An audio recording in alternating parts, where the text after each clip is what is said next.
Boa noite a todos, tudo bem com vocês? Sejam bem-vindos a mais uma edição do WAW. Já estamos na 18ª edição, são muitas edições já.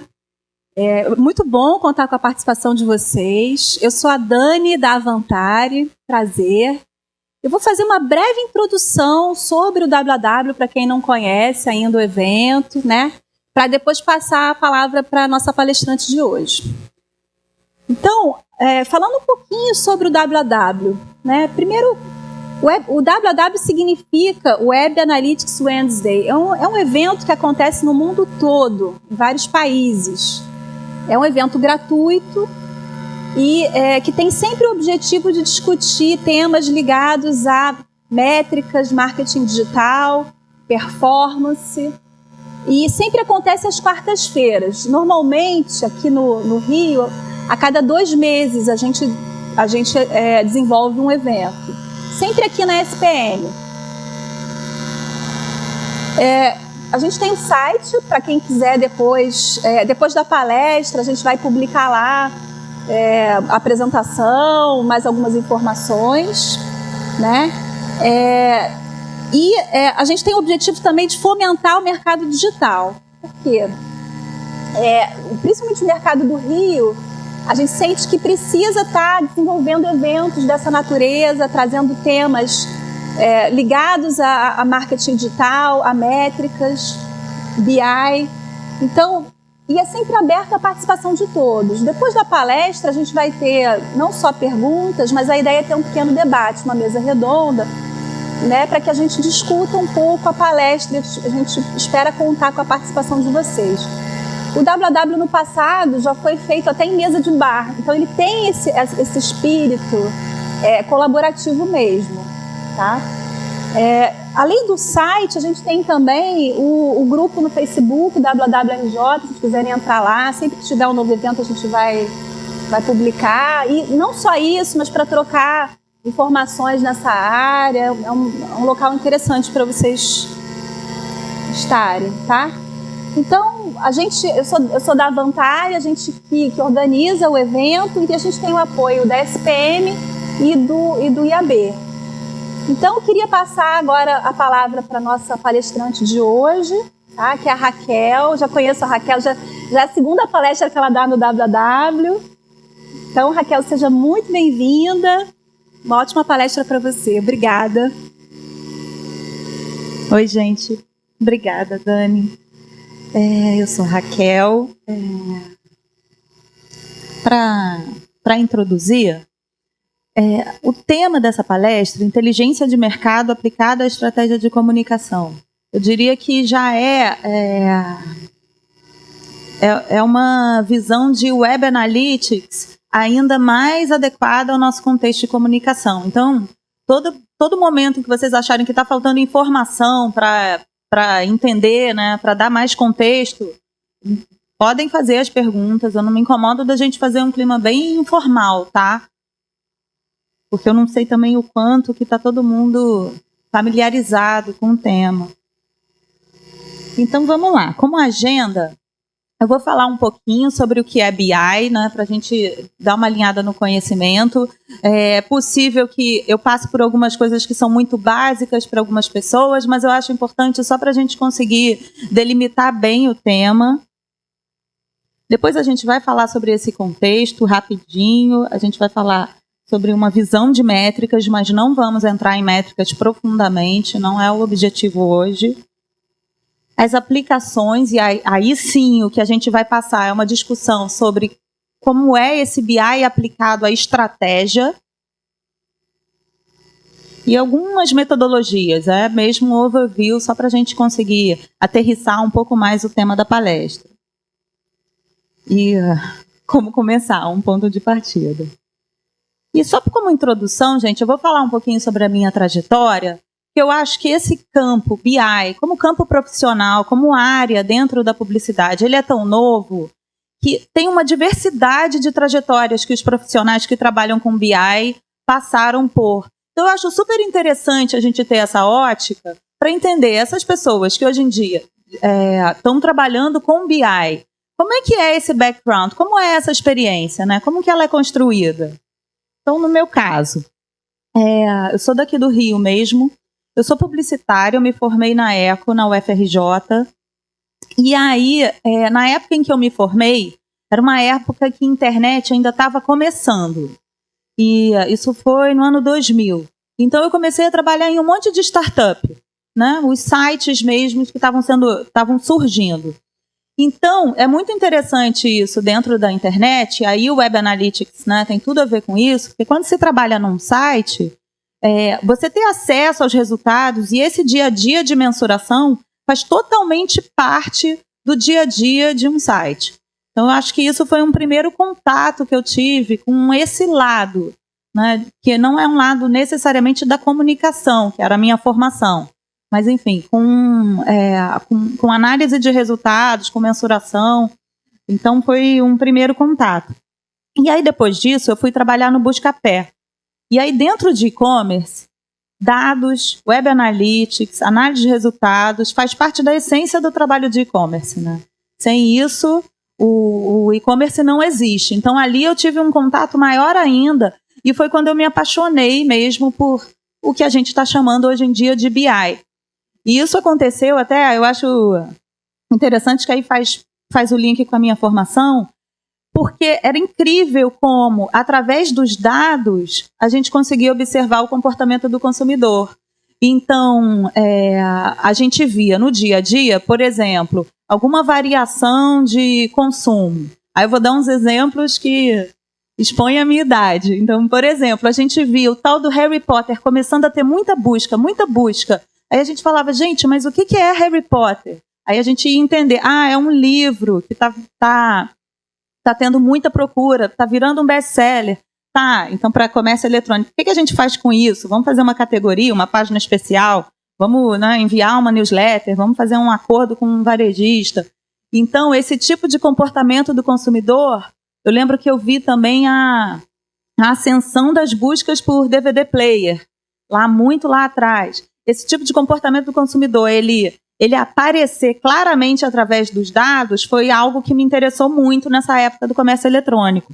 E aí eu procurei estudar, ter embasamento teórico sobre comportamento do consumidor, fazendo um mestrado na Copiade. Depois eu fui para a Coca-Cola, trabalhar com BI. E BI era desse tamaninho dentro do anunciante. Era uma visão estritamente de marketing digital. Isso foi ganhando importância. Hoje em dia, dentro da Coca-Cola e dentro de diversos outros anunciantes, isso já é uma área estruturada que ampliou o escopo, que tem um escopo que vai além de Web Analytics. E mais do que isso, hoje em dia, as agências de publicidade começam a ter as suas áreas de BI também. Então, é um campo novo. Eu acho que a gente ainda está construindo muitas dos nossos métodos, né, da maneira de se trabalhar, dos processos, do perfil.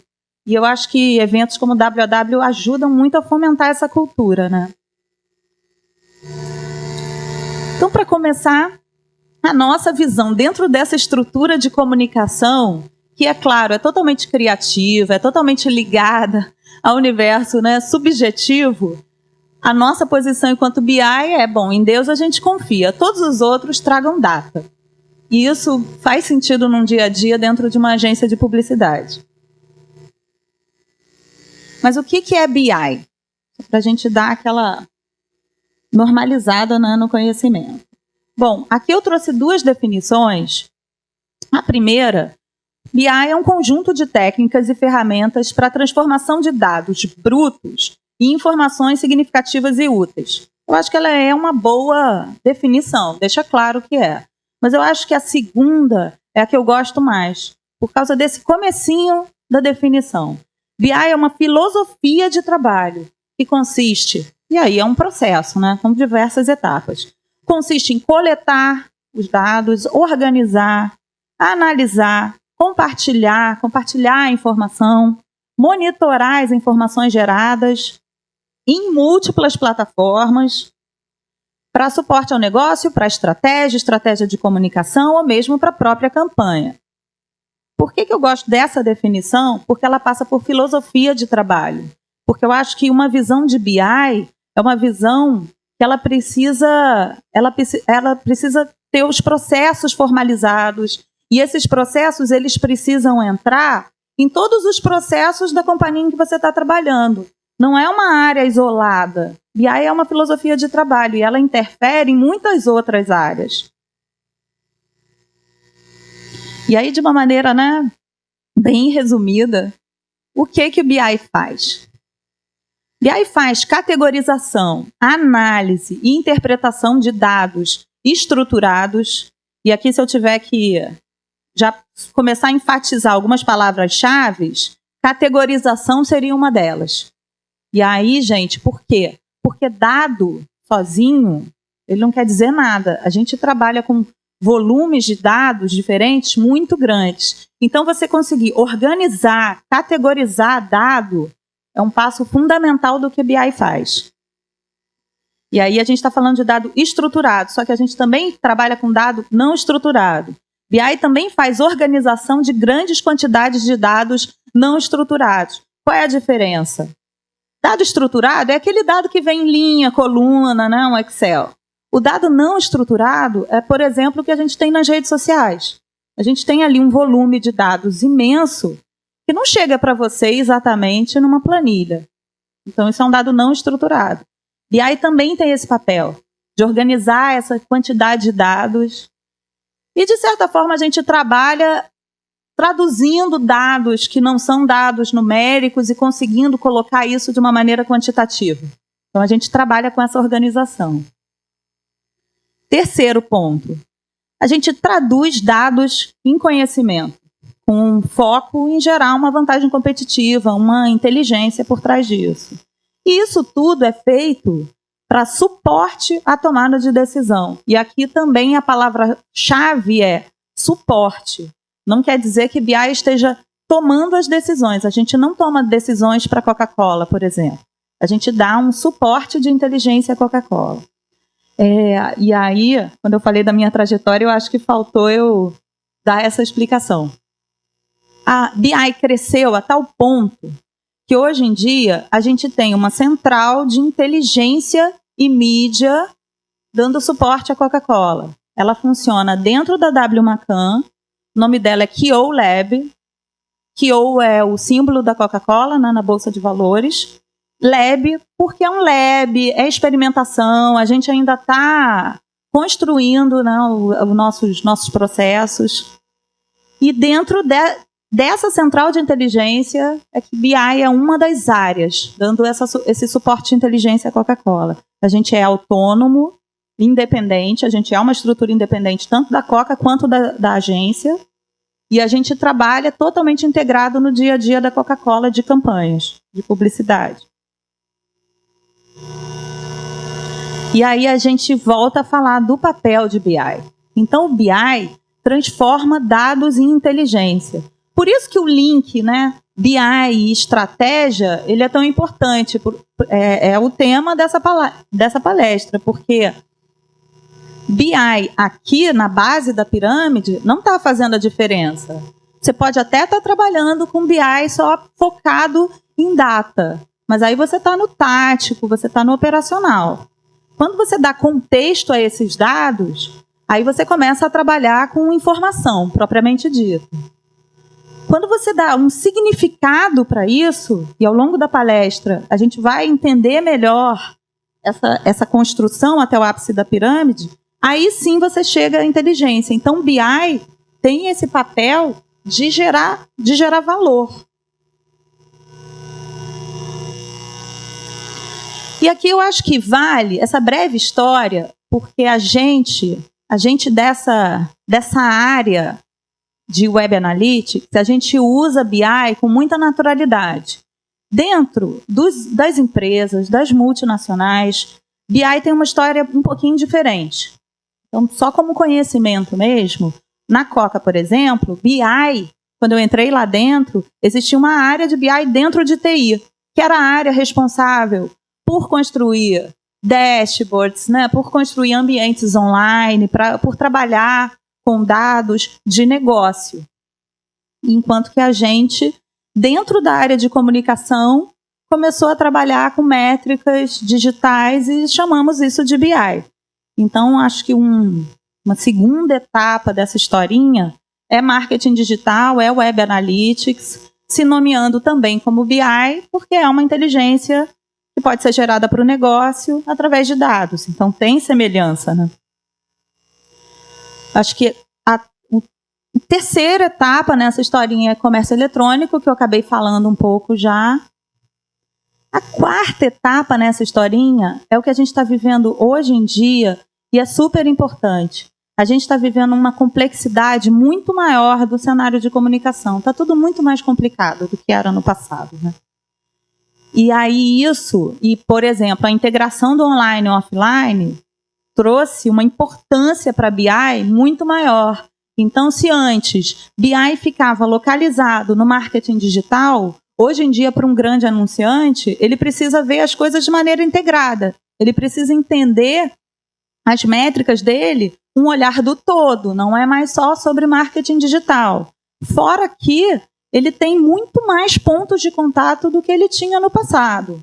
Em algum momento, esse anunciante botava um filme na TV e ele tinha um retorno disso em vendas. E agora não é mais assim. Então, essa complexidade trouxe um ganho de importância para a BI. E, por fim, a gente tem Big Data, né? A gente tem uma evolução dos devices, das plataformas, dos aparelhos que a gente usa.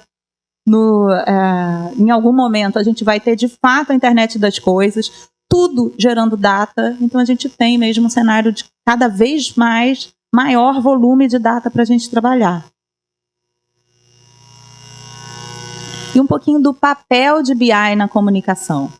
Aqui também, gente, é um resumo, mas eu acho que ele cobre, de uma certa forma, o nosso dia a dia. Primeiro ponto, BI é capaz de gerar insights estratégicos. Então, pensa bem, a gente está falando, né, de agência de publicidade trabalhando para uma campanha. Enquanto no passado existia a área de planejamento trabalhando nessa estratégia de comunicação, agora a gente tem uma outra área que é BI, podendo fornecer insights para essa galera criar a campanha. Então, esse é um primeiro papel que no passado não era muito claro, agora que ele está começando a acontecer. Um segundo papel é aprendizado. Então, BI é guardião de aprendizado de campanha anterior. Eu diria que no passado, na publicidade, esses aprendizados acabavam se perdendo. Então, eventualmente, o anunciante voltava a cometer erros, né? Ia por um caminho que ele já testou ano passado e não deu muito certo, mas esse aprendizado se perdeu, as pessoas dentro do anunciante, dentro da agência, né, saíram, não são mais as mesmas. Agora não, BI tem esse papel e é um papel fundamental de construção de base histórica e de consolidação de aprendizados, e isso precisa fluir, né, toda vez que existe um processo para a criação de uma campanha. O terceiro ponto, suporte à definição de critérios de mídia. Acabei de comentar sobre a complexidade desse cenário de mídia. E cada vez mais a gente precisa definir um critério, né? Porque são muitas fontes de dados diferentes, são ecossistemas de mídia super complexos, muita gente envolvida, e às vezes, para uma determinada métrica, cada um calcula de um jeito. BI tem um papel. É um papel de dizer, olha, a gente estudou essas métricas, a maneira de se calcular vai ser essa. Aí a área de mídia vai usar essa maneira, todo mundo que estiver envolvido nesse ecossistema vai usar o mesmo critério. Quarto ponto, recomendação de KPIs e cálculos de meta. O que acontece? No passado, se é que existia um processo, né, de definição de KPI e meta para a campanha, era feito pela própria agência ou pelo próprio time que estava construindo essa campanha. BI, até porque é isento, é independente, né, imparcial, ele tem esse papel de entender qual o objetivo estratégico dessa campanha e definir qual o KPI. E mais que isso, se a gente está falando principalmente de uma campanha digital, BI tem um papel de calcular, por exemplo, qual é a meta de TRPs, qual é a meta... Isso mídia já fazia, né?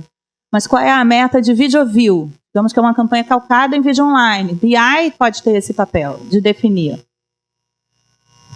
Quinto ponto, cada vez mais a gente tem campanhas que são data-driven. O que quer dizer isso? São campanhas que são mesmo orientadas a dados. São campanhas que usam mídia programática, que usam retargeting, que usam recursos que estão intrinsecamente ligados à geração e análise de dados. É mais um papel de BI e é mais um reforço nesse ganho de importância de BI.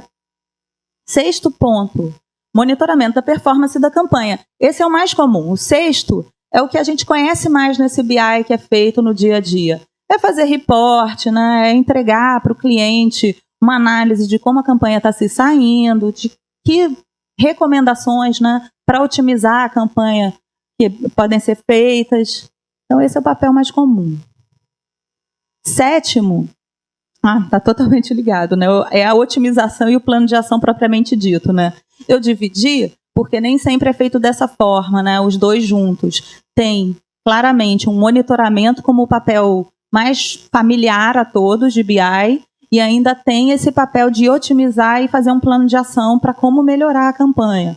Então, por exemplo, BI pode observar que esse video view que foi definido como KPI, por algumas métricas, BI pode observar que ele está se saindo melhor num determinado veículo do que em outro. E aí BI recomenda que, se possível, a campanha direcione a agência direcione a campanha para aquele veículo, né? Veicule mais no Facebook, bote mais verba no YouTube, tire do TrueView, enfim, BI pode fazer recomendação.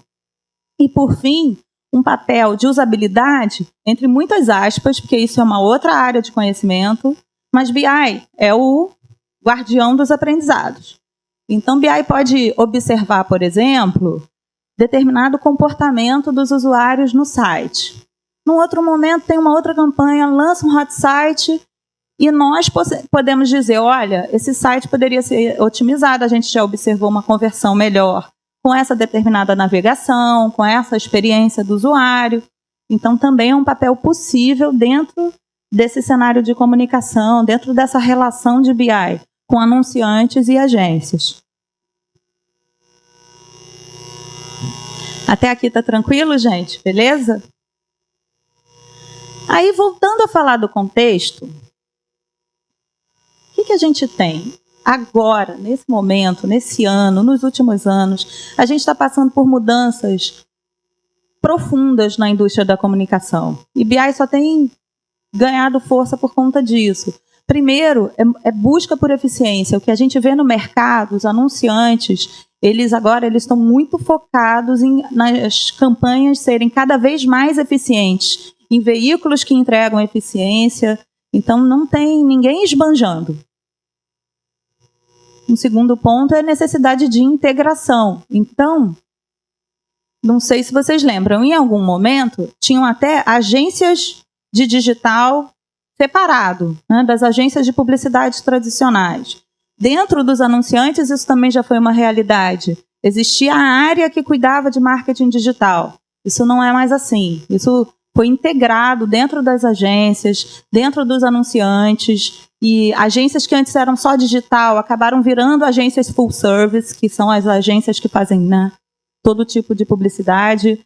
E aí, isso também tornou o mercado mais desafiador, planos de mídia mais complexos. A ascensão das redes sociais mudaram tudo, né, na nossa vida pessoal, no nosso dia a dia e também nessa indústria da comunicação. A explosão de mobile, e aí mobile, né, é o smartphone, o tablet, enfim, todo tipo de device assim, móvel. E isso é uma coisa curiosa, até como BI, a gente fala há 5 anos da explosão de mobile. Só que esse ano, do último ano para cá, é que a gente está vendo, de fato, uma diferença brutal no acesso à internet via mobile. Então, isso também trouxe mudança, trouxe um novo comportamento do consumidor. Então, tudo isso está trazendo essa complexidade do ecossistema de mídia e uma geração de toneladas de dados. Então, cada vez que tem mais um device, um wearable, uma internet das coisas, seja o que for, mídia programática, o comportamento mesmo do usuário dentro da internet, outra rede social. Imagina que cada uma dessas plataformas está gerando mais dados, mais métricas diferentes. Uma traz like, o outro traz outro tipo de interação. Tudo isso vira dado. Então, isso também é uma mudança que está trazendo complexidade para a indústria da comunicação. E o que a gente acredita nesse contexto é que o dado, a data, ela ajuda na criatividade. Ela só tem a agregar. Então, não são dois universos tão distantes assim. E algumas crenças que a gente tem. Uma é corroborada por Cannes. Esse ano foi o primeiro ano em que Cannes teve um prêmio para Creative Data. Eles entendem a relevância, então eles consideraram que era necessário ter um prêmio que premiasse as campanhas que fizeram um uso da data, né, um uso do dado, que fez toda a diferença para a criatividade daquela campanha. Infelizmente, esse ano, eles não conseguiram premiar ninguém. Mas foi o primeiro ano desse prêmio, a gente vai, né, acompanhar, ver o que acontece. E essa frase do presidente da mesa, né, do júri, eu acho que ela dá um pouquinho a entender por que vai ser desafiador, mas, ao mesmo tempo, importante para essa indústria. Eles procuram por coisas, né, por campanhas que transformam um dado que é chato em algo que tem apelo, né, que é pessoal, que traz vida, né, para a data. Um segundo ponto fundamental que faz parte desse pensamento nosso, né, da data incentivando, né, dando poder à criatividade, é essa customização em massa. Então, agora, com os recursos que a gente tem cada vez mais, você consegue personalizar através do uso de dados. Então, um exemplo disso é mídia programática, né, que é uma mídia em que você consegue segmentações, mas com alcance. Né? Não é uma segmentação que você vai falar com 5 pessoas. Pela maneira como ela se desenvolve, você consegue impactar um número, um inventário, você acaba tendo um inventário dentro da segmentação que você quer. E isso tudo usando target segmentado. Esse é um caso. O caso que eu trouxe, que eu acho que é um dos principais casos de como o uso de um volume de dado é capaz de trazer essa customização, mas uma customização massiva. Não sei se com essas dicas vocês vão imaginar o que é. Então, aqui eu estou falando de sátiras, né, racionais sobre a paternidade. Né, dramas europeus, né, dos anos 70. Dramas blockbusters nostálgicos baseados em literatura clássica da era vitoriana. E aí eu, obviamente, estou falando do Netflix. Por que isso é tão interessante? Porque isso são tipos de filme. Antigamente a gente tinha romance, comédia, drama. Agora o Netflix tem 76.897 maneiras de descrever um tipo de filme, como essas que eu passei aqui. Isso é dado. Isso é um uso de dado que traz uma customização massiva. Então, hoje não tem mais isso, certamente eles já têm mais que isso, mas esse ano eles já alcançaram 65 milhões de usuários, aqui no Brasil, 2,5 milhões. E eles têm isso como missão, achar exatamente aquilo que você gosta, o tipo de filme que você gosta. E para isso eles trabalham com um algoritmo super complexo, fazem combinações, né, de filmes de uma determinada região, aí os filmes ganham adjetivos, tem o gênero, tem o período em que eles são passados, tem se eles são baseados, né, em alguma outra coisa, a área, para as idades, para que idades eles foram feitos, enfim. Tem uma combinação. E essa combinação, na verdade, é Big Data, é algoritmo, é Machine Learning, o que quer dizer um tipo de inteligência artificial em que o próprio sistema automático vai ganhando aprendizado conforme os usuários vão usando, ele vai aprendendo melhor sobre aquilo. e, acima de tudo, tem por trás também inteligência humana. Então, acho que esse é o melhor case sobre como data traz um universo totalmente novo de ideias e como é que ela permite coisas que no passado não eram possíveis.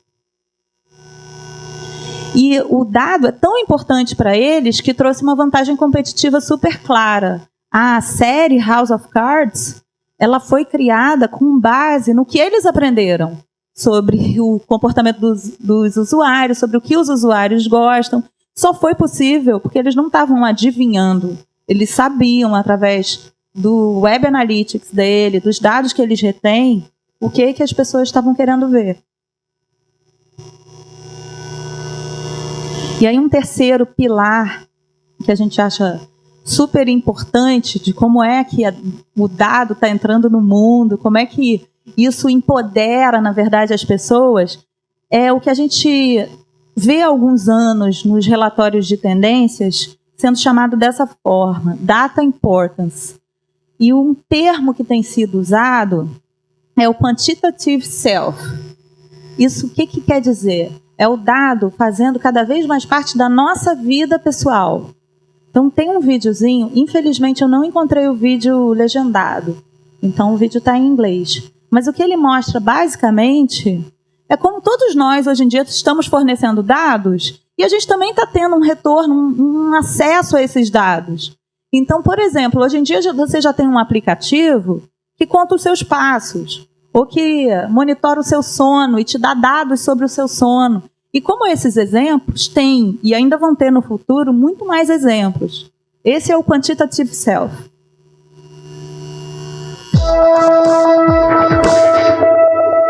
This episode of Shots of Awe is brought to you by Norton.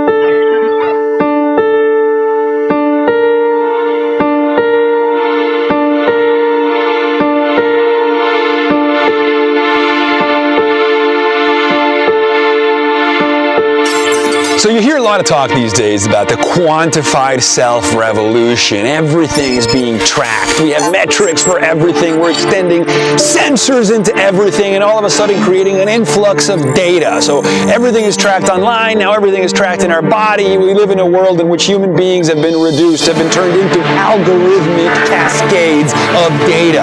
And most people are terrified of this notion of infinite tracking. But I think the quantified self revolution potentially can reveal us to ourselves. It can become the ultimate mirror. Because you know what happens with those algorithmic cascades? These observers, human beings, will now be able to see themselves as structures, as patterns amidst the data. We'll be able to take data set of millions of people, measuring millions of metrics of data, and find patterns, and find spaces of interconnection, and find emergent self-organization that is occurring on these meta patterns and then these different scales. We'll get what Stephen Johnson calls the long view.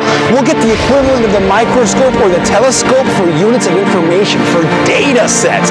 Who knows what we might learn about ourselves? How might we be able to take that data and use those insights to feed them back into us, right? Creating that effective moment of ontological design where that information acts as feedback that further changes how we act and changes how we optimize the world and society. The quantified self-revolution is an upgrade for this operating system, this man-machine operating system. It's humans versions 2.0. That's quantified self.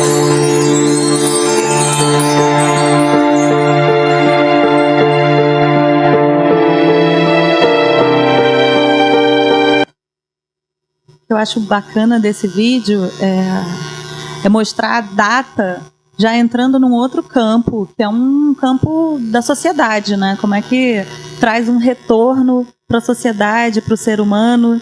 E eu acho que a gente é muito entusiasmado mesmo com data lá em QLab, então por isso que a gente tem esse olhar super otimista do poder dos dados. E aí a gente entra em um outro tópico, métricas. Aí parece super chato, do que a gente vai falar. Na verdade, eu não vou entrar a fundo, não é o objetivo. O objetivo é uma visão estratégica. E a visão estratégica é o seguinte, gente. O dado, ele não pode existir isolado.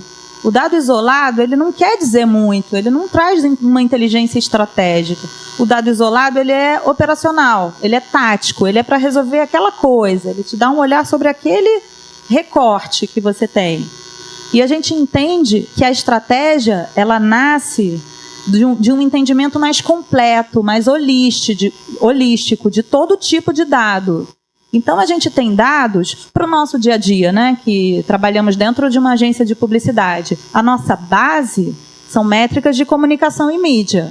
No nosso dia a dia, o dado que a gente tem mais nas mãos são dados de cobertura, frequência, TRP, todo o volume de dados que vem de Web Analytics, que aí a gente está falando, né, de visitas ao site, de impressões, CTR, de todas as métricas de social, né, de taxas de engajamento, de alcance, buzz, a gente está falando de volume de buzz, menções por dia, análise de sentimentos, essa é a nossa base. Quando a gente sobe um degrau, no nosso caso específico, e acredito que em muitos outros que estão numa agência de publicidade, a gente está falando de construção de marca, de branding, a gente está falando de equity, de ad awareness, de atributos de marca, percepção da marca. Então, a gente já está começando a entrar em uma outra seara, né? Você está saindo um pouco desse dia a dia de campanha. Quando você sobe mais um degrau, aí você já está falando de métricas mais gerais de marketing mesmo. Você está falando de penetração, né, dentro de uma determinada indústria, o quanto que a penetração daquela marca, daquele produto. Você está falando da frequência de consumo, está falando de market share, né, qual a fatia que aquela marca tem dentro daquela indústria.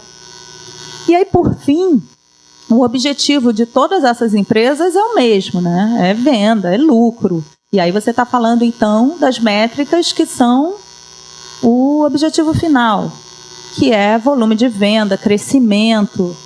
Então, o que a gente considera como uma evolução de BI é esse olhar, é o olhar holístico, é conseguir integrar todas as coisas.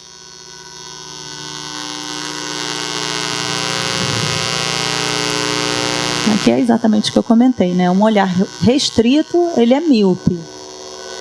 E aqui é um exemplo de um outro vídeo que está também em inglês, que é um momento que a gente está passando agora da indústria. Isso é bem importante. O momento é você ter recursos tecnológicos para você conseguir juntar todos esses dados de diferentes categorias que eu acabei de comentar num só lugar. E como é que você tem o melhor data visualization, que é outro tema que tem aparecido muito, ganhado muita importância, para você conseguir fazer suas análises cada vez melhor. O data visualization é como você mostra, né, esses dados. Eu vou passar esse vídeo. What you're about to see has never been done before. It's not a business intelligence software. It's not a dashboard tool. It's not a solution for turning spreadsheets and databases into pretty charts and graphs. What you're about to see is the future of business management. A single platform to run your entire business. Let's take a look at life before and after. Most people today are living what we call the Alt-Tab life, jumping back and forth between different spreadsheets and applications, trying to make sense of what's happening in their business. With Domo, you can skip that headache. We've developed hundreds of pre-built connectors that allow you to connect directly to all your sources of business data, so the information you care about comes to you, instead of the other way around. In the past, if you wanted to combine data, you'd probably be exporting CSV files from different applications and mashing them up in Excel. Or, if the analysis is out of your league, you'd send that request to an analyst who could get elbow deep in the data. But with Domo, preparing data is easy, no matter how ungeeky you are. Want to know your forecasted revenue to actual? Simply drag and drop budget data from SAP and monthly quota data from Excel to get the financial picture you want, how you want it. All this with no middleman or third-party ETL tool required. Now think for a moment how you consume business information. Maybe one day it's poring over a sea of spreadsheets. The next, it's clicking through rudimentary charts in PowerPoint. Or maybe the applications you use visualize data for you. The problem is, every single one does it differently. Domo turns that chaos into clarity. When you bring your data into Domo, you have the freedom to visualize it the way you want and organize it the way you want. And with Domo apps, your data can tell stories and answer critical business questions in ways the world has never seen before. One of today's biggest challenges is how to share information with each other. Some people get stacks of reports on their desk. Some send updates in email attachments. Others hold weekly status meetings. The problem is, every one of these methods is inefficient and antiquated. Domo makes business collaboration simple. Notice a spike in Northeast sales orders? Have a quick conversation around the data, right where it lives. Ask questions, get answers, and have those insights tied to your data for future reference. And if you need to know how someone fits into the organization, that information is always just a click away. With how fast your business operates, you can't afford to ignore all the data at your disposal. But on the flip side, you don't have time to be in the weeds. Domo lets you set alerts that notify you via email or text if your key metrics aren't where you expect them to be. That way, you can take action when they arrive and rest easy when they don't. And thanks to a seamless mobile experience, you'll always have one consistent view of your data, anywhere you go on any device you use. So what you don't need is better reports or yet another dashboarding tool. What you need is a platform that brings your people and all the data they rely on together in one place. A place where collaboration happens, where decisions are made with confidence. O motivo dessa propaganda é porque esse vídeo, na verdade, ele passa por 3 temas que são muito atuais no nosso dia a dia de BI. O primeiro é essa integração de dados. Isso, gente, isso é fundamental. Isso é uma das mensagens chaves para quando a gente está falando de uma visão estratégica, BI aplicado à estratégia e tudo mais. Vocês imaginam num passado em que o dado ficava isolado, cada um em sua área, né?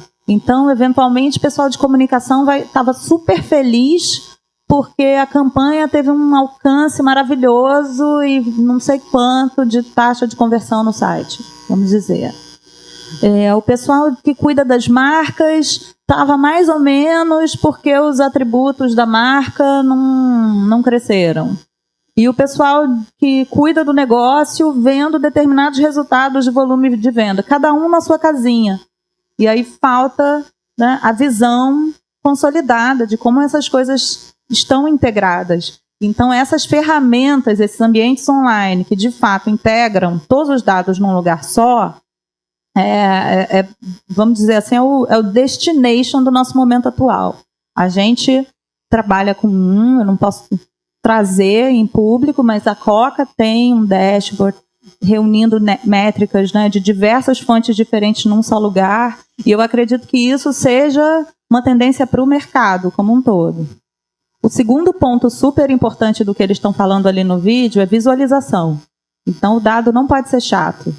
O Excel, né, aquele Excel com as métricas muito aprofundadas, ou mesmo um PowerPoint, mas que a coisa, né, não conte uma história, já não funciona muito bem. Então, você precisa trabalhar um data visualization muito bem para conseguir contar o que você está vendo naqueles números. E pensar que nem todo mundo está familiarizado, né? Então, você precisa colocar um trabalho ali para você conseguir mostrar para as pessoas o que muitas vezes quem é familiar com BI, com métricas, consegue ver claramente, mas nem todo mundo. Então, como é que você mostra isso da melhor maneira?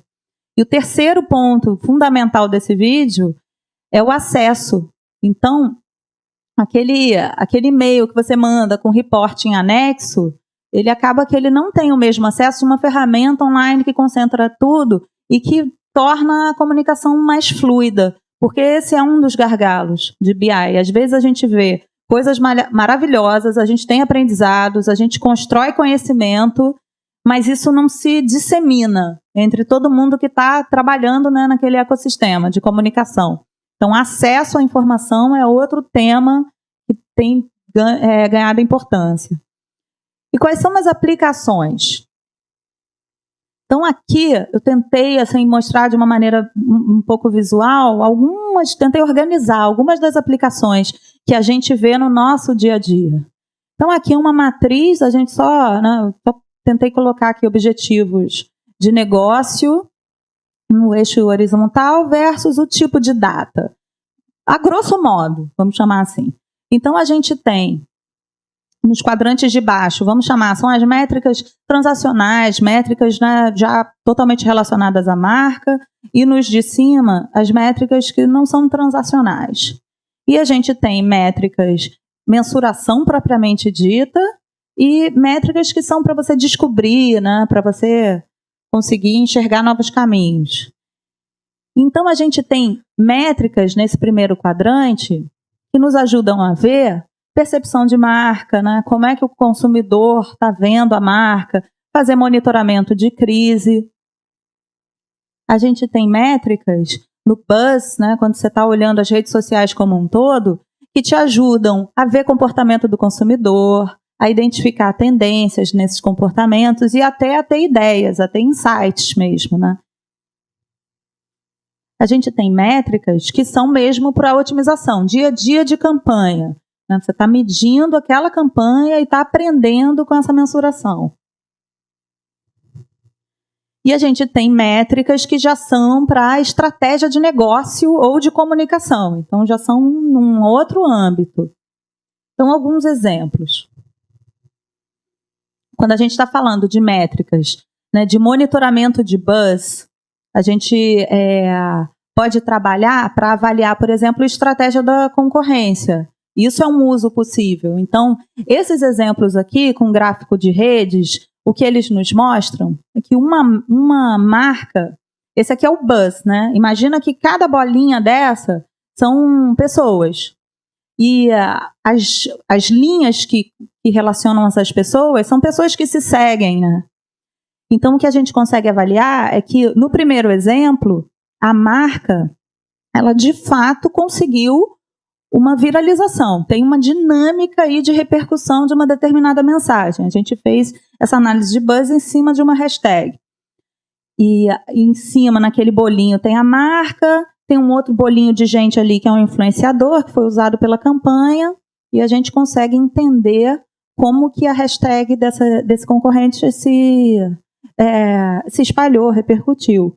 Enquanto o outro concorrente, que está aqui no meio com esse bolinho de gente, a dinâmica de viralização dele é tão pulverizada que a gente consegue ver que não houve, de fato, né, uma repercussão dessa hashtag. Então, esse é um exemplo, dentre vários que eu poderia trazer, como é que você trabalha com uma determinada métrica, nesse caso, para avaliação da estratégia da concorrência. Um outro exemplo, a gente usa métricas de pesquisa para conseguir identificar o consumo dos meios. Isso também tem se tornado um papel de BI, né? Eu acho que antes já existia esse papel, claramente, esse papel estava na mão de planning, de mídia. Hoje em dia a gente tem usado muito isso no nosso dia a dia. Acho que o BI tem ampliado o seu escopo. Aqui é um gráfico do TDI, simplesmente, né, o acesso à internet via mobile, para a gente conseguir entender a extensão dessa explosão que eu comentei, né, que está sendo cada vez maior. E isso é um papel para dar suporte à estratégia de comunicação. Também é um papel estratégico. Aqui tem um papel, né, que é o mais conhecido, mais familiar, todo mundo que trabalha com BI, que é a avaliação de todas as métricas de uma campanha ao longo da campanha para otimizar.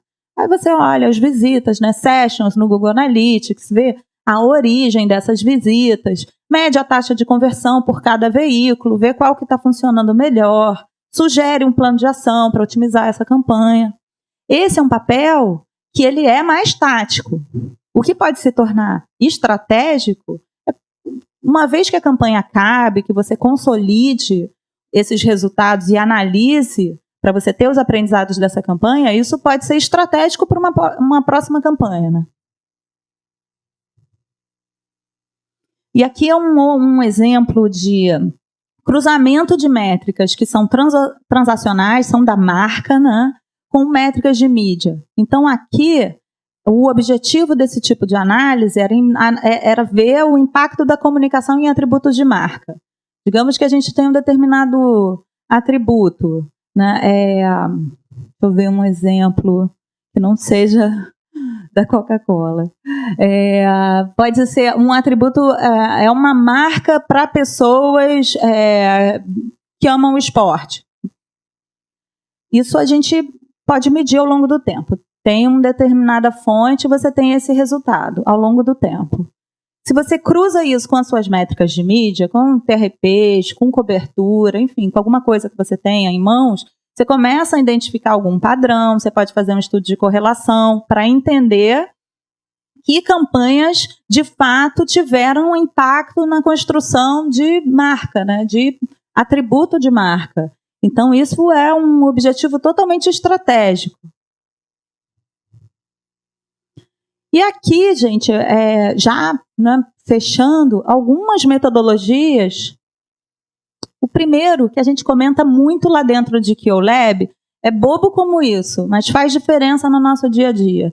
É entender a diferença entre análise e síntese. Então, essa é a definição oficial. Não são palavras, né, aplicadas diretamente ao nosso dia a dia de BI, mas elas se aplicam muito bem, são bem apropriadas. Análise é a decomposição de um todo em suas partes, sejam elas físicas ou lógicas. Síntese é a composição de um todo por meio dos seus elementos. É um complemento da análise. Por que isso faz sentido? Porque a gente tenta sempre separar muito bem as coisas, estruturar o raciocínio, categorizar as métricas, e a gente faz uma análise, sim. Cada tópico do nosso report, por exemplo, é uma análise aprofundada de um aspecto da campanha. Então, a gente analisa profundamente o site, depois a gente olha TRPs de diferentes pontos de contato, a gente decupa a mídia online, a gente olha o buzz, a gente olha os principais veículos da campanha, olha o Facebook, olha o Twitter, olha o YouTube, Google, olha o vídeo, se é uma campanha, né, que o vídeo é uma peça-chave da campanha, a gente olha no detalhe esse vídeo, não só vídeo view, a gente olha o view rate, a gente olha a taxa de retenção do vídeo. Isso tudo é um primeiro passo do report, só que a síntese é que vai dar a cor ao report, né? É onde a gente cruza as coisas, é onde a gente tenta relacionar o que a gente viu em cada um desses tópicos, é onde a gente vê como os KPIs se saíram, né? E a gente entende quais são os highlights de cada um desses tópicos e como eles se relacionam, porque eventualmente a gente vai ver que um resultado do site está relacionado a alguma coisa que aconteceu no buzz, que teve alguma coisa da sua campanha no YouTube que fez diferença e foi falada no Facebook e você viu no seu buzz, enfim, você começa a integrar os conhecimentos. É na síntese também que você vê se você alcançou suas metas, o quanto, e que você faz as suas recomendações. A gente acha que é importante esse entendimento para que o report não fique muito só na análise com esse sentido, né, separando muito as coisas, mas que ele de fato integre e gere daí dessa integração a inteligência. Uma outra metodologia que a gente acha fundamental é a definição do KPI. É curioso como isso é quase óbvio, mas no dia a dia muitas vezes se perde. KPI é a tradução do objetivo da campanha, só que numa métrica. Então, a gente precisa ter muito cuidado de voltar na estratégia de comunicação, entender de fato. Às vezes isso não está muito claro para ninguém, então às vezes a gente tem que explorar mesmo. Tá, mas qual é o objetivo? Tá, o objetivo do negócio é crescer o consumo, né, dessa linha de produtos. Mas qual é o objetivo da comunicação dessa campanha? Ah, essa campanha quer gerar visibilidade e promover o trial desse produto. Esse produto é um lançamento. Ah, tá, entendi. Como é que é essa estratégia da campanha? Como é que ela vai funcionar? BI acaba tendo que falar muito mesmo com a agência para entender esses detalhes. Aí a agência fala, então, vão ser 3 fases, existe uma fase de lançamento da campanha, depois a gente vai construir muita visibilidade, e aí depois a gente vai fazer uma promoção, porque tem um objetivo de gerar trial. Ah, legal. Aí BI vai fazer as suas recomendações. Ah, entendi. Bom, então a métrica para a gente, métrica-chave, KPI, para a gente avaliar a fase 1 é a cobertura. Né? Vamos construir uma cobertura rápida, porque é um lançamento, não adianta você ficar com aquela construção de cobertura super lenta. Depois, na fase 2, você quer ganhar visibilidade, aí você está falando de TRP, vamos medir esse TRP. Depois, na promoção, vamos trabalhar com participações. Só que mais que isso, a gente tem métricas de otimização, porque BI não para aí nos KPIs, né? A gente estava falando de ter plano de ação, de otimizar a campanha, então a gente tem métricas que têm esse foco. Aí aqui, gente, são só exemplos, eu fiz até meio rápido, acabei de ver ali errinho de digitação, mas tentei fazer de uma maneira assim, que faça sentido. Fase 1, lançamento, aí você fica sabendo, então, esse lançamento vai ter um vídeo, vai entrar no masthead do YouTube, vai ser TrueView, vai ser trabalhado no Facebook, então eu posso trabalhar muita otimização com CPV, com custo por view, tá, beleza. Depois eu vou trabalhar TRP e eu preciso trabalhar, eu tenho uma mídia performance super forte, vou trabalhar otimizando o meu CPM, que é o custo por mil, né, que é uma das principais métricas de mídia online. E aqui, as participações são geradas no site, então eu vou ter que ficar controlando na unha essa taxa de conversão. E que veículo que está trazendo a melhor taxa de conversão, se porventura o site tem algum problema nessa taxa de conversão, não está funcionando bem, enfim. E assim a gente vai trabalhando. O que a gente faz também como metodologia é muito estudo de correlação.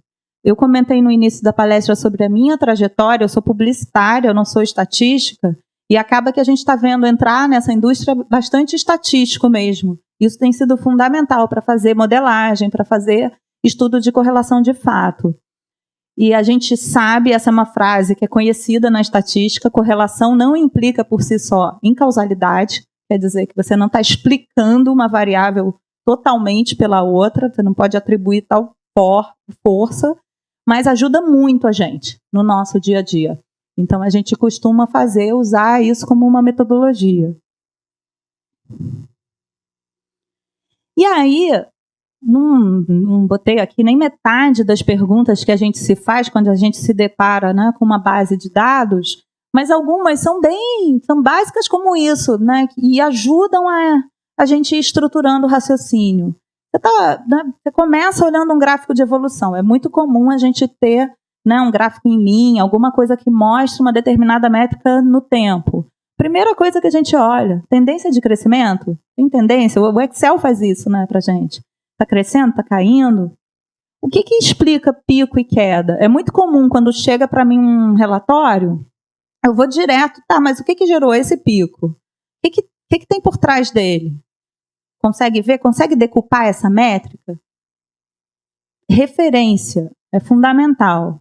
E não é só média, a gente não consegue trabalhar só com média, né? Porque tem muito resultado extremo, muito outlier, puxa muito média. Então, qual é a média? Entendi, essa é a referência. Qual é a mediana? Então, isso é uma outra coisa que acaba que vem muito assim nas perguntas do nosso dia a dia. E sazonalidade. A gente tenta muito comparar sempre com o mesmo período ou com alguma campanha semelhante, com alguma outra coisa, alguma outra referência para a gente ter alguma ideia para analisar aquele número, né, que está na sua frente. Esse aqui é um infográfico da DP6, que é uma agência de BI, está disponível no site, mas eu achei interessante mostrar também porque ele fala um pouco sobre data visualization, que eu comentei, isso tem sido cada vez mais importante. E às vezes você se depara com uma base de dados, aí você pensa, qual gráfico que eu uso? Qual será que é o melhor gráfico? Será que eu uso em linha, em barra, por área? Então eu achei interessante, se vocês depois quiserem procurar dentro do site da DP6, eu acho que é um começo para começar a suscitar essas perguntas. E como começar? É difícil dizer, mas esse é o processo básico, né? Dentro de BI, a gente tem o dado, então antes de tudo a gente tem a coleta desse dado. Essa etapa parece boba, mas no nosso dia a dia demanda um esforço absurdo. Então, é preciso ser muito bem pensado, né? Quais são as fontes de dados, como eles são coletados. Uma vez coletados, organização dos dados. Aí é outro gargalo do dia a dia de BI. Porque dado desorganizado não gera informação, não gera inteligência, que é aquela pirâmide que a gente viu bem no comecinho da apresentação. Dado precisa ser estruturado. E mais do que estruturado, a gente comenta lá no nosso dia a dia que a gente precisa se familiarizar com o dado. Você começa, sabe, uma vez que você organiza, você vai ganhando mais. Aquele dado passa a ser seu amigo, né? Passa a ser algo que é mais familiar a você.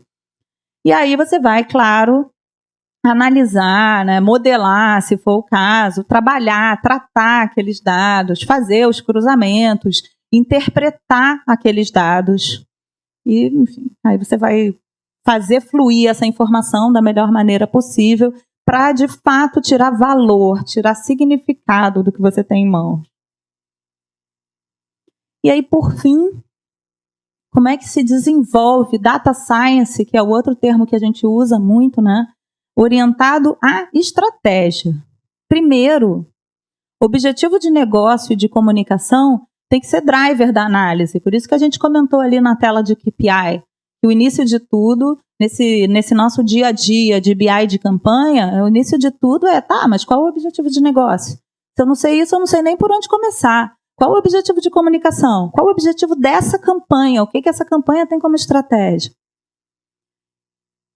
Segundo ponto, que os analistas, que todo mundo que tem contato mesmo com a análise dos dados, eles comecem a ter no sangue o que é tático, o que é operacional e o que é estratégico, o que já é uma visão orientada mesmo à estratégia. Porque tem muita métrica, principalmente se você não tem clareza sobre o objetivo de comunicação, que ela é puramente operacional. Ela está te trazendo ali talvez um plano de ação, possivelmente ela vai melhorar a campanha, mas ela está restrita ao dia a dia. E existe uma visão que é estratégica. Terceiro ponto, comunicação é chave. Então, quando eu estava comentando sobre a ferramenta que a gente viu o vídeo, eu acho que esse é uma das essências daquele vídeo, é falar como é que a informação flui. Então, o vídeo mostra, numa determinada hora, que dentro da própria ferramenta tem um chat, você envia um alerta, você consegue se comunicar com as pessoas de uma maneira muito fluida. E isso é fundamental para você conseguir um BI, um Data Science, que é realmente orientado à estratégia, é que a informação e o conhecimento fluam. O quarto ponto é acesso. O acesso aos dados, ele precisa ser simplificado e ele precisa ser visual. Precisa ser, além de quem trabalha com os números, ele precisa ser amigável para todo mundo. E o último ponto é a integração. Relacionamento entre diferentes áreas, integração de dados. Isso precisa acontecer, porque senão é uma visão míope. É uma visão de uma só, né, área de uma campanha, né, de uma marca. Então, acho que esse é o recado principal. E é isso, gente. Agora a gente abre para as perguntas. Obrigada. Bom, gente, queria saber quem tem pergunta. A gente vai... Não fiquem tímidos, né? Acho que a palestra foi muito, muito legal. E aí queria saber quem tem alguma dúvida, quer perguntar alguma coisa. Eu vou passar o microfone aí para você, para ficar alto.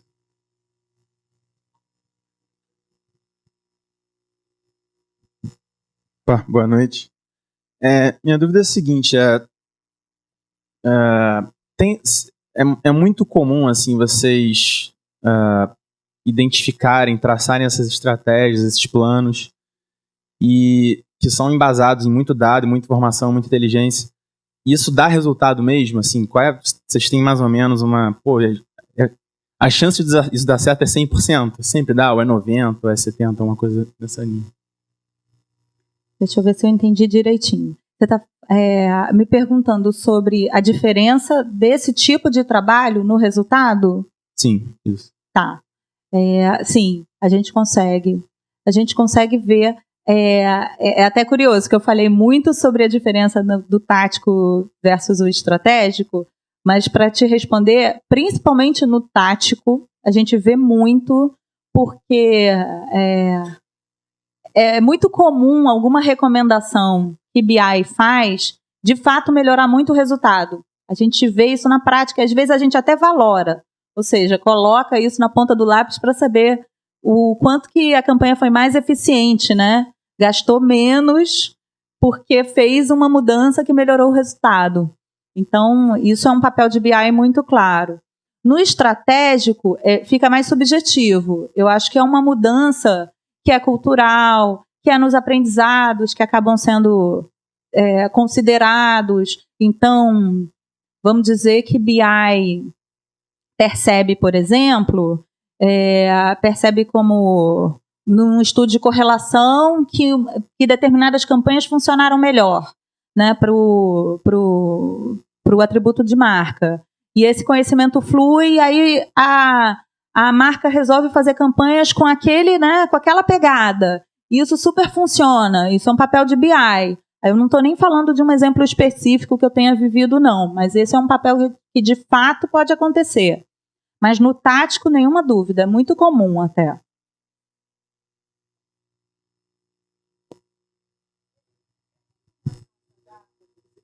Vocês geram, existe alguma possibilidade dela ter um ataque da concorrência de uma forma a te levar para um caminho errado, assim, ele trabalhar nisso, e aí você tem como identificar essa segurança nesse dado que você tem? Eu acho que depende muito do tipo de dado que a gente está falando. Por exemplo, em Buzz, é bem possível. Né? É bem possível que seja feito um ataque da concorrência e isso te gere uma análise de sentimento, por exemplo, super negativo, né? Existe um grupo de pessoas falando mal da marca. Dados próprios, aí eu acho que é bem mais difícil. Dados de Web Analytics, eu acho possível, mas, enfim, não tem um propósito, né, que tem um ganho muito grande, então acho que... Eu estou falando muito assim em função de quando você tem um produto de consumo muito, como é uma Coca-Cola, como uma cerveja e tal. Então, de repente, pode ter uma ação e para combater alguma ação sua e isso te levar para um caminho errado, ou enfim, né? A gente sabe que a concorrência é muito forte, né, nesse negócio, e aí eu não sei como é que você teria essa segurança do que aqueles dados que o... Sim, é por isso que eu acho que depende muito do tipo de dado, porque dados próprios, eu acho muito difícil eles serem contaminados. E alguns desses dados próprios são os principais para influenciarem numa estratégia, em alguma coisa que seja, né, de fato, faça essa diferença toda. Uma promoção pode ser um problema. Por exemplo, quando você faz uma campanha de promoção, pode influenciar,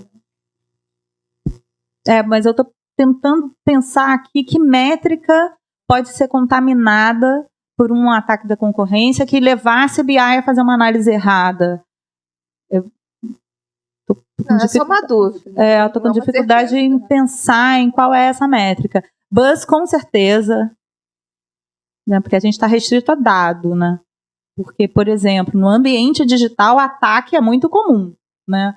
Aí, não necessariamente de concorrência, ataque em geral, né? Os sites são atacados, nossa, com muita frequência, mas isso não é uma geração de dado que vai levar a uma análise errada. Então, acho que o perigo... que você coloque, que vai uma estratégia de uma campanha, que você acha que aquilo vai dar um resultado e ele pode estar maquiado por alguma... Pois eu entendi dessa forma, mas eu acho difícil porque por a maioria desses dados serem dados próprios. Obrigada. Sim, sim.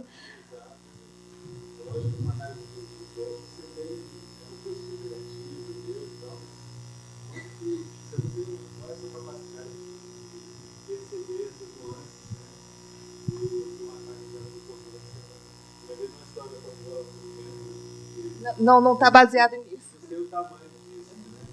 Como falou, o caso é bastante conhecido. Então, Quanto que isso, como é que você tratou isso, né? Como é que você tratou isso? Mas eu acho que aí a influência não seria numa recomendação futura, né? O que eu quero dizer é que quando a gente está... aí a BI tem um papel, sim, e aí eu acho que, principalmente em buzz, que a gente consegue ver, né, manipulações diversas, mas em outras métricas talvez a gente não perceba. Mas isso acho que fica mais difícil. Tem muitas métricas que vêm por painel, e aí eu acho que o Instituto de Pesquisa ele consegue se proteger de certa forma para não ter o viés, né, para ser uma amostra representativa da população. Então, nesse caso, eu acho que fica mais protegido. Volume, percepção de marca, né, market share, também não estão tão vulneráveis à manipulação. Web Analytics pode estar, mas o impacto não é tão grande, né, porque se acontecer, né, de conseguir desvirtuar um determinado resultado de site, como precisa ser dada uma visão, né, que costuma correlacionar isso a outras métricas, não sei se é daí que sairia algo que mudaria a sua estratégia, sabe? É possível, mas não acho que seja tão comum.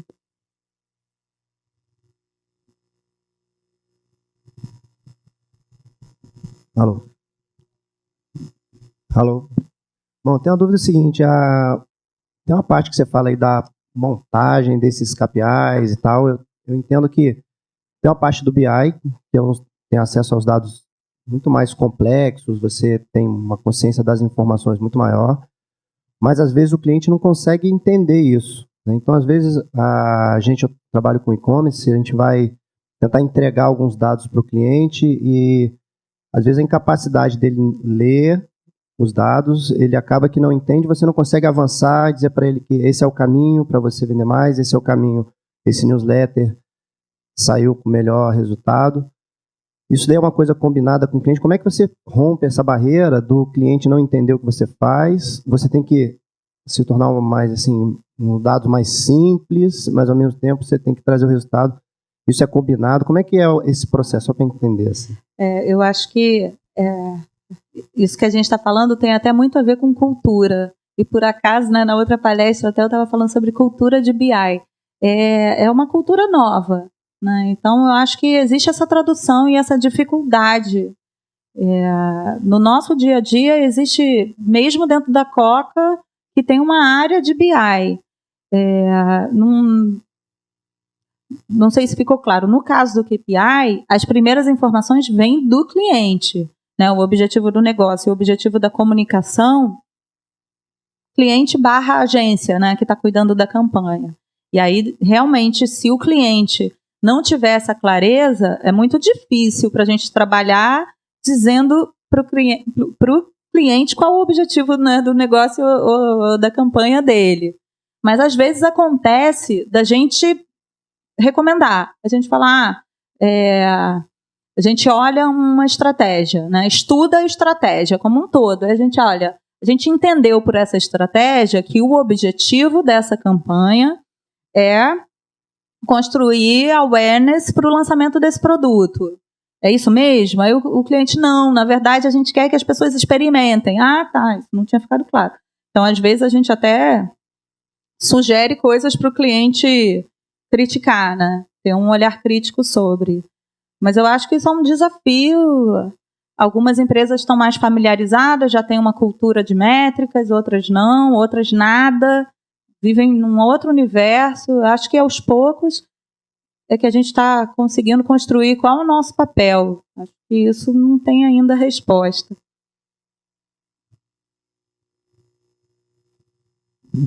Oi, Raquel.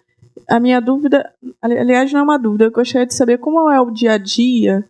No caso, eu assisti uma palestra já tem uns anos de um outro profissional, mas da Coca mesmo, e ele explicou, eu não me lembro se foi da Copa ou do PAN, sobre o dia a dia dessa otimização de dados, dessa informação, esse monitoramento que vai otimizar a campanha.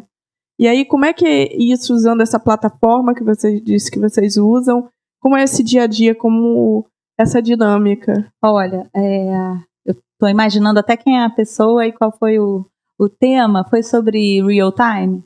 Foi isso mesmo. Então, na operação real time, que é a Coca trabalha com isso, né? Publicamente eles têm a diretoria real time, que são pessoas que trabalham com uma visão de mundo, não, o mundo que a gente tem hoje, né? Uma resposta ao consumidor e um diálogo muito mais aberto, né, com o consumidor. Então essa galera trabalha com o Facebook, Instagram, né, com o vídeo online e eventualmente até com TV mesmo, mas com uma comunicação mais contextualizada.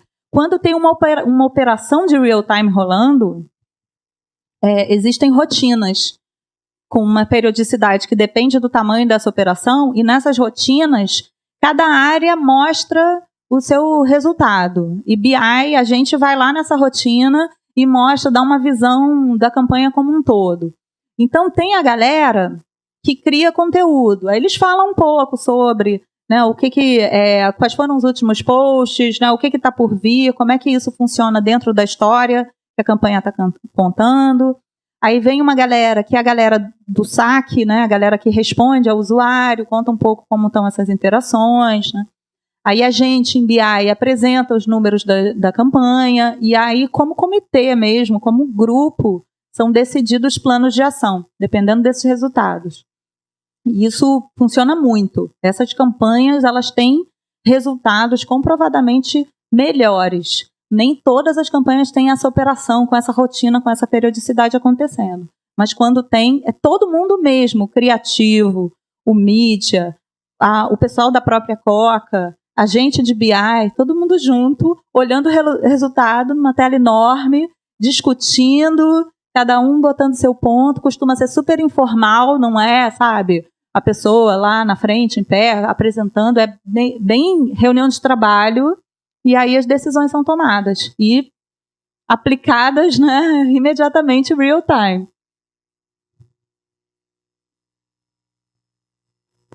Eu tenho uma dúvida. Como integrar dados e métricas on e offline? Vocês costumam fazer isso? Como é que funciona? Sim, a gente faz por TRP. A gente considera TRP para tudo. A gente calcula o TRP de tudo. Então, esse é um primeiro passo que a gente usou para integrar. Outro passo, a gente tenta ter uma visão no mesmo espaço-tempo, no mesmo período. Então, por exemplo, a gente costuma pegar o mapa de inserção de TV e a gente dá uma olhada nos acessos do site, ou no buzz, ou em algum resultado, tentando ver se isso existe alguma relação. A gente vê, por exemplo, principalmente para promoção, quando o anúncio vai ao ar, o site aumenta na mesma hora, sabe? E isso acaba sendo super importante para a gente, porque aí a gente precisa que a mídia performance cubra bem o Google para que as pessoas, né, para não acabar o anúncio antes da noite, que é quando vai aquele, sabe, o anúncio, links patrocinados, antes do filme ir ao ar na TV. Então é esse tipo de visão que a gente costuma tentar dar, sabe? Tanto de planejamento, fazer as coisas se falarem, quanto de resultado, medir o quanto que as coisas estão de fato integradas, porque o consumidor é um só. Respondi?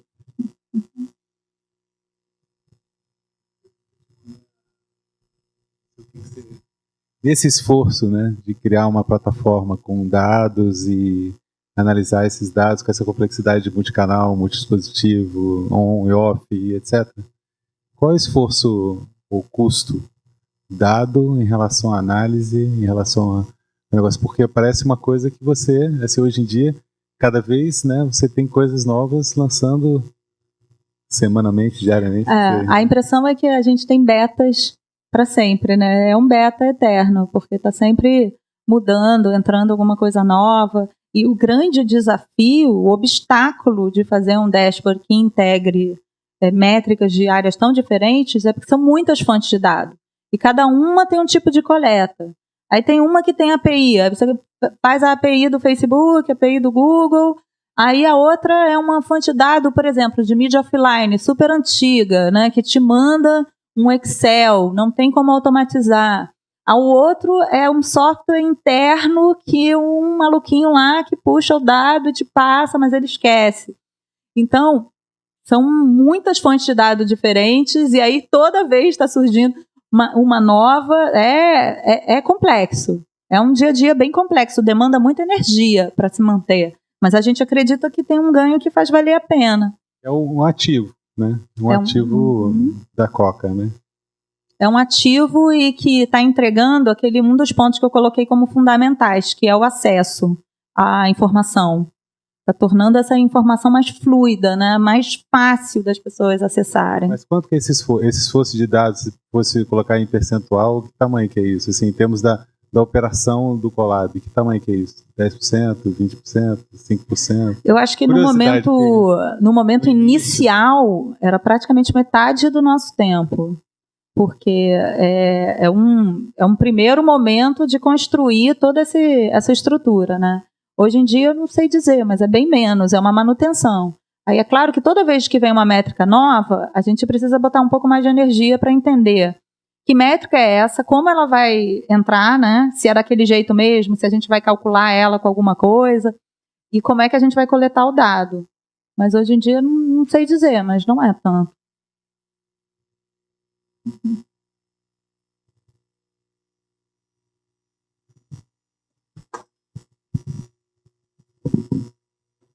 Queria saber como que vocês desenvolvem o BI quando vocês vão realizar, por exemplo, uma ação transmídia.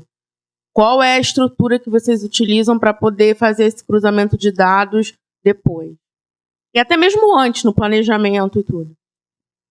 O ponto de partida é sempre a definição do objetivo. Então, a gente sempre vai ter um KPI. Mesmo que seja uma campanha transmídia, a gente vai ter a métrica que melhor traduz e as métricas de suporte. No planejamento, a gente vai ter que mapear todas as fontes de dados. A gente precisa ter um entendimento profundo da campanha. Como é que essa campanha vai ser? O que ela vai ter? Onde é que ela vai acontecer, né? Que pontos de contato são esses? Essa é a lista, são esses 20 pontos de contato. Qual é a fonte de dados de cada um deles? Né? Como é que a gente faz? O acesso à informação é através de quem? A gente pode receber? E aí a gente, quando começa a campanha, que a gente tem uma ideia melhor do que cruzar. Porque eu comentei que a gente precisa, de certa forma, se familiarizar com os dados. Então, às vezes, tem coisas tão novas na campanha, que a campanha começa, aí a gente começa a receber dessas fontes de dados, existe até uma maturação ao longo da campanha. Os resultados, os reportes vão melhorando. O primeiro report, ele é mais óbvio. Ele olha, né, o que a gente sempre costuma olhar. Depois a gente vai dando corpo a ele, sabe? Entendendo melhor. E se for uma campanha transmídia, o que pode acontecer é da agência já ter planejado um determinado comportamento, né? O consumidor, ele viu, né, um vídeo e aí ele tentou explorar mais essas histórias num blog se a gente tiver essa informação, a gente já pode mapear de cara. Então a gente vai mapear a origem das visitas desse blog, o quanto que veio do vídeo. Pode ser algo que saia do planejamento, mas é bem comum na vivência da campanha a gente ir descobrindo como ela está se comportando e fazendo novos cruzamentos. Respondi?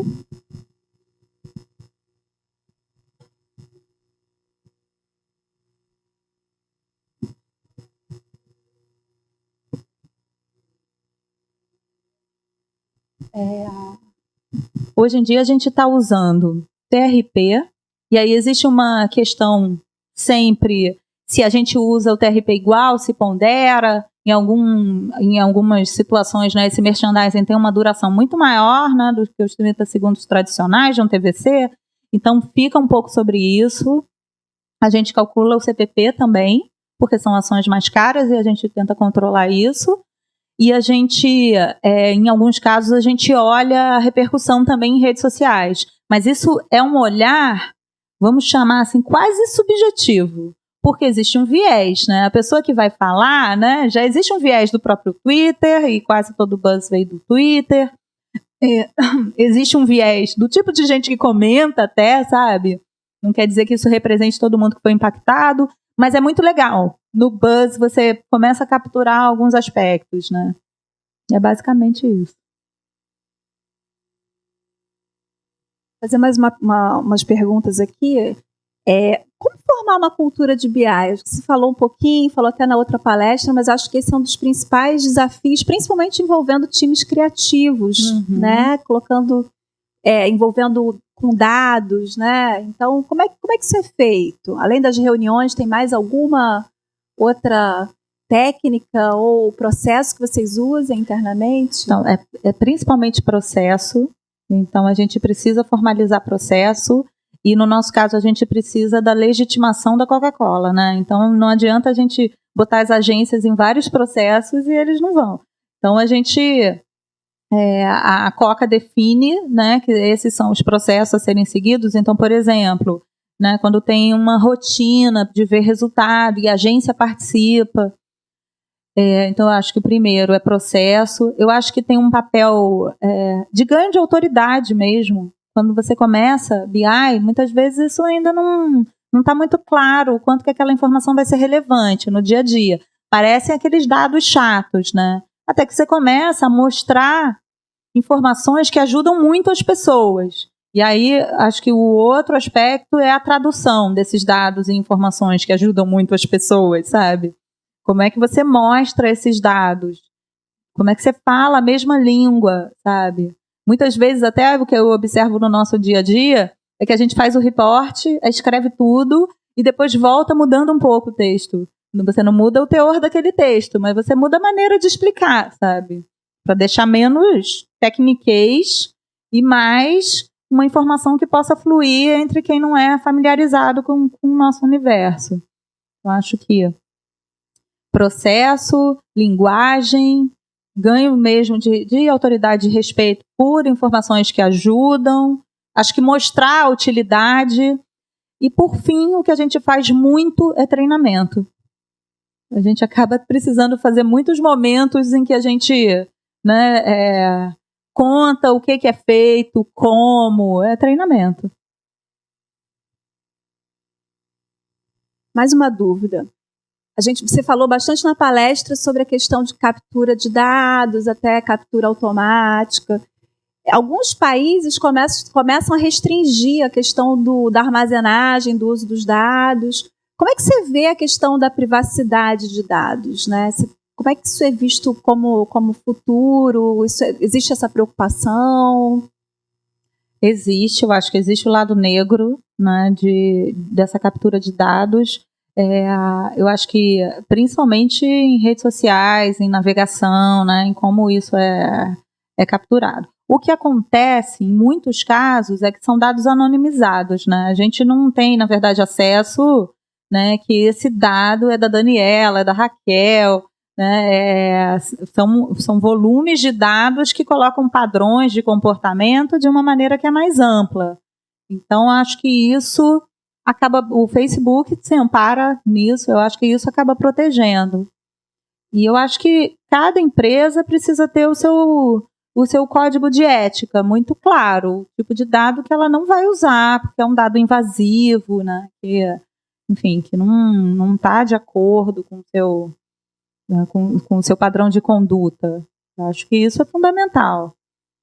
E acho que há muito o que se fazer sem precisar partir para o lado negro de dados que invadem a privacidade das pessoas. Eu acho que ainda tem, antes de chegar nesse ponto, ainda tem um trabalho muito grande com os dados que a gente tem e que não passam para o lado negro da força.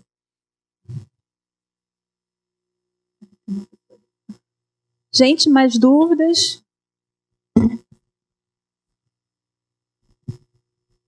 Oi. Eu queria fazer uma pergunta. Você citou o Netflix como exemplo nessa coleta de dados, que ele diz mais ou menos pra gente o tipo de filme favorito da gente. O Spotify também está correndo atrás disso e quer dizer pra gente o tipo de música que combina pra gente. E a minha dúvida é assim, seguinte, eu também não sei se você pode responder isso, mas queria saber, será que vai chegar um tempo que a gente ainda vai conseguir ser surpreendido com essa coleta de dados? ou as marcas vão sempre dizer pra gente o que a gente deve ouvir e fazer, e se esses dados podem ser utilizados, se vocês podem usar isso como ir na onda, ou se vocês podem pegar esses dados para tentar fazer algo totalmente oposto e novo para surpreender o público, entendeu? Achei essa pergunta super criativa. E realmente, eu acho que pode chegar um momento que hoje em dia a pessoa fica super feliz, né? Nossa, que incrível! Eu acho que vai chegar um momento que isso vai ser padrão. Não tenho dúvida de que quanto mais customização a gente começar a vivenciar, mais isso vai ficar natural.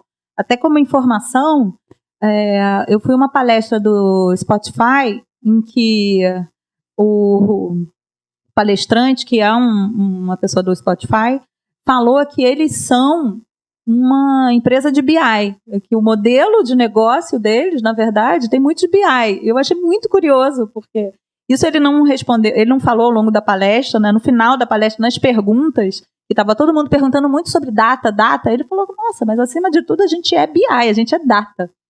E a gente é música também, né? By the way. E eu acho que é um modelo de negócio que vai ser cada vez mais comum, né? É uma oferta de entretenimento que por trás está capturando informação, data, inteligência, e essa inteligência pode ser vendida, né, como modelo de negócio. Não sei te responder exatamente se vai ter um momento que a gente vai... Eu acho que isso é tão do ser humano, né, da gente precisar ser surpreendido, e acho que ainda tem muito que ser surpreendido, sabe, por ser reconhecido, por ter um impacto de comunicação que seja relevante, porque essa marca reconhece, né, o seu gosto, de alguma forma. E acho que acho possível, mas, enfim, não sei mesmo se vai chegar nesse momento.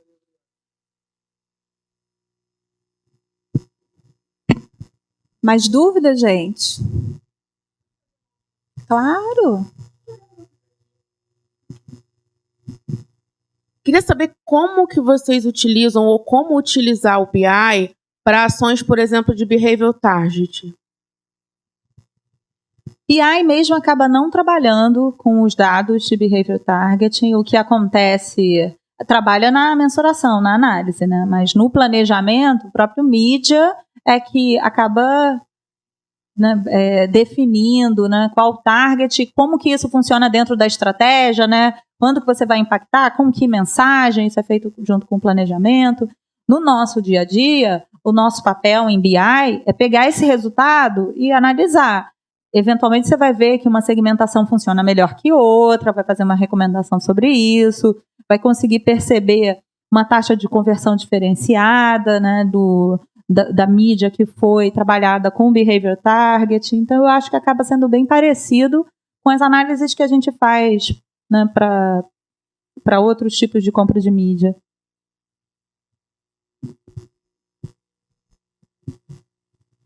Gente, mais alguma pergunta?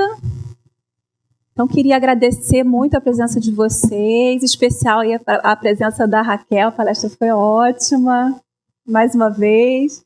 Então, gente, participem, tá? Deem sugestões, vocês são muito bem-vindos, continuem participando dos próximos. Obrigada, boa noite. Obrigada.